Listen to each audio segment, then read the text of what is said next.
Plain old telephone service changed the world and the security alarm industry as we knew it. Businesses thrived.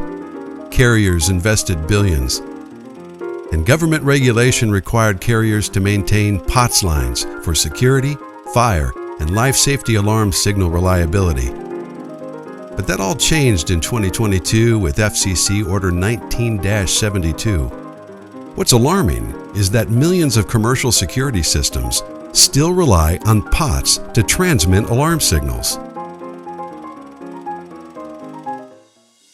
Switching to IP and cellular reduces security costs for building owners and facility managers and increases signal transmission reliability. For the security dealer, it increases RMR and makes you a hero by saving your customers money. And central stations can keep their accounts happy by offering a POTS alternative before someone else does. Not only did Telguard start the cellular revolution 4 decades ago, our communicators work with more panels and formats than any other brand.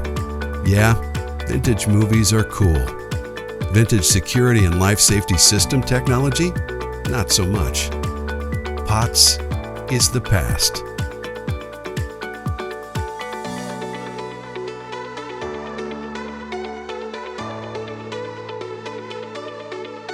Next time, every time. Telguard, the alarm communication experts.